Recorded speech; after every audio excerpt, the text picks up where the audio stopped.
Ready? Start. I should like now to make a few observations on the budget. This budget marks a turning point in the history of our country. It is no use attempting, as some of my friends have done, either to deprecate the budget very strongly or to suggest that we are not witnessing a new revolution in our methods of fiscal training and technique.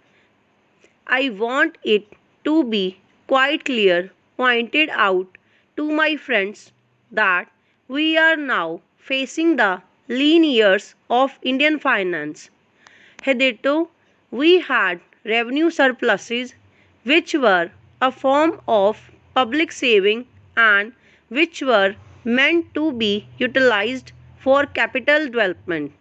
Hereafter, this form of revenue surplus would not be available. We have therefore to find out ways and means of implementing our great program of national reconstruction at minimum cost. My point is that the deficit on revenue account would be of the order of about rupees 19 to 20 crores. Here, let me point out that I do not agree with those of my friends in the finance department who have attempted to suggest that rupees 9 or 18 crores which are obtained from Pakistan should be put to the revenue side of the budget. They are to be put on the capital side, but that doesn't seriously alter the trend of my argument.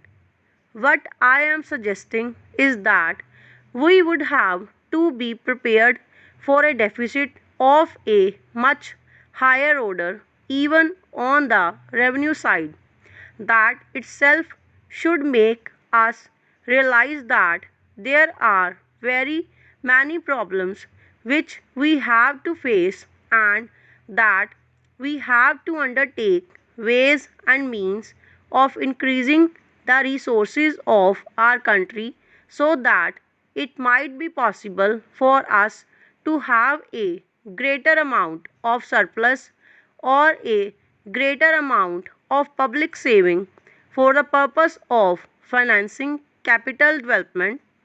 The finance minister, in the course of his speech, Mr. Deputy Minister, pointed out that the deficits during the past 2 years were of the order of rupees 83 crores. I venture humbly to disagree with him because I feel that when we are talking of deficits, we must take into account the overall deficit incurred by the central government, and that would be of the order of rupees 200 crores. During the years of relatively light expenditure, we have a shortfall of about rupees 200 crores.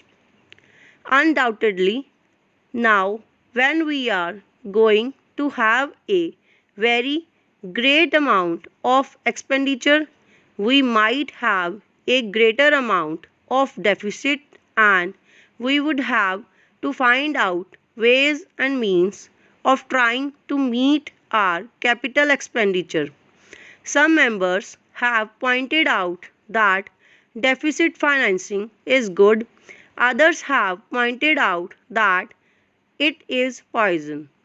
One honorable member who preceded me pointed out that it could be taken like a tonic. Now, I am not willing to enter into the merits of deficit financing or demerits of deficit financing in an academic spirit. The time has now come when we should face realities. I do suggest that we have to indulge in deficit financing because without indulging in deficit financing, it would not be possible for us to indulge in capital expenditure on such a large scale. But when we are talking of the scope of deficit financing, I would like to place before the House and the Finance Minister the two great limitations which face us. The first limitation that faces us is that concerning the internal price level, the Honorable the Finance Minister referred to the cost of living.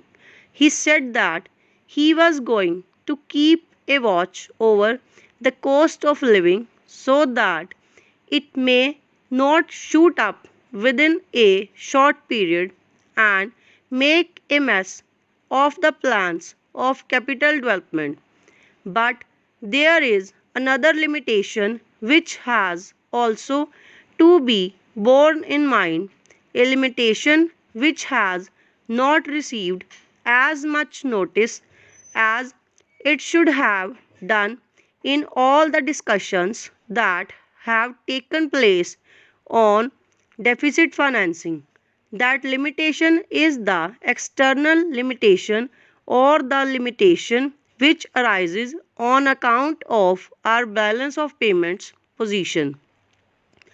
I think this is an important, Mr. Deputy Speaker, as the internal price level, and I should like to elaborate that particular point a bit more because I feel that a time will shortly arrive when we might have either to reconsider our policy or might even have to leave the Sterling Club of which we are a member.